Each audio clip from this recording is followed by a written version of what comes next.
भूत की परछाई स्थान असम, भारत। बात सन 2008 के आसपास की है। मैं सरकारी नौकरी करता हूँ और उस समय मेरी पोस्टिंग भूटान बॉर्डर के पास के एक ग्रामीण इलाके में थी। कार्यालय का समय ढीला था, तो आमतौर पर मैं दोपहर के लगभग 2 बजे घर वापस चला आता। चूंकि गांवों में बिजली की आपूर्ति थोड़ी खराब रहती थी और मैं उस समय गेमिंग में काफी व्यस्त था, मैंने पास के शहर में किराए पर रहने का फैसला किया। ऑफिस आने जाने के लिए रोज करीब 35 किलोमीटर तक अपनी बाइक से सफर करता था। सड़क काफी अच्छी बनी हुई थी, लेकिन करीब 20 किलोमीटर तक चारों ओर बस बांस के पेड़ और विरल जंगल दिखाई देते थे, जब तक कि सड़क राष्ट्रीय राजमार्ग में विलय नहीं हो जाती। अक्सर रास्ता खाली रहता था। कभी कभी इक्का दुक्का गाड़ियां गुजरती या कोई आदमी मवेशियों के साथ रास्ते में दिख जाता। उस दिन की घटना उस दिन भी मैं हर रोज की तरह ऑफिस से करीब 3 बजे घर लौट रहा था। लगभग आधा रास्ता तय कर चुका था। रास्ता सुनसान था और चारों तरफ सिर्फ हरियाली ही दिखाई दे रही थी। अचानक मैंने देखा कि एक महिला आदिवासी परिधान में सड़क के किनारे चल रही है। मेरी नजर उसकी ओर गई तो देखा कि उसकी उम्र लगभग 30 के आसपास होगी। मैं उसे ओवरटेक कर रहा था और तभी मैंने उत्सुकता से अपने पीछे के शीशे में उसका चेहरा देखने के लिए झांका। अचंभा! वहां कोई नहीं था। मैंने अपनी बाइक रोकी। ये शायद मेरी सबसे बड़ी गलती थी, लेकिन उस वक्त मुझे ये रोमांचक और डरावना दोनों ही लगा।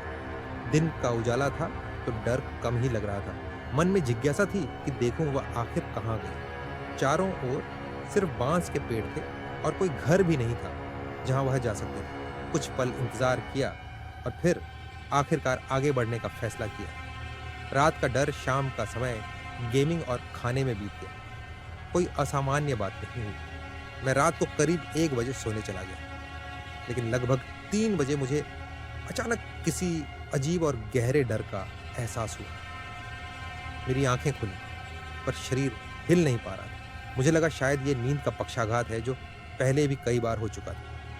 मैंने कोशिश नहीं की कि अपने शरीर को हिलाऊं, बस आंखें बंद कर लीं और इसके खत्म होने का इंतजार करने लगा। लेकिन तभी मुझे लगा कि ठंडे हाथ मेरे पीछे से मुझे गले लगा रहे हैं।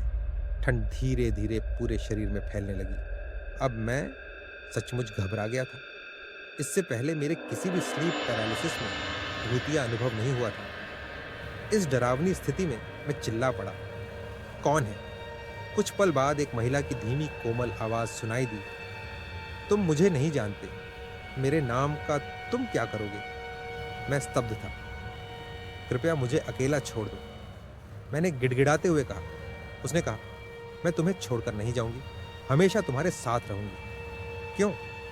मैंने कंपाते हुए पूछा। उसका जवाब था, क्योंकि तुम मुझे ढूंढ रहे थे। न जाने कब मेरी आंख लग गई। अगली सुबह तेज बुखार था।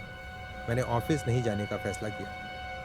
पूरे दिन अजीब सी बेचैनी रही। रात को सोने में भी डर लग रहा था। अगली रात फिर वही ठंडे हाथ और वही आवाज, क्या तुम मुझे पसंद नहीं करते? मैंने अनसुना कर दिया। आवाज फिर दोहराई, क्या तुम मुझे पसंद नहीं करते? मेरे पति मुझे नहीं चाहते थे, इसलिए उन्होंने मुझे मार डाला। इस गांव में जाकर पूछो। उसने एक दूर के गांव का नाम बताया। मैं अब तुम्हें कभी नहीं छोड़ूंगी, उसने कहा। सच्चाई का खुलासा अगले दिन मैंने तय किया कि इस रहस्य से पर्दा उठाना होगा। ऑफिस पहुंचते ही मैंने अपने अटेंडेंट, जिसे मैं राम कहता हूं, से इस बारे में बात की। वह वहां का स्थानीय निवासी था। हमने उस गांव जाने का निश्चय किया।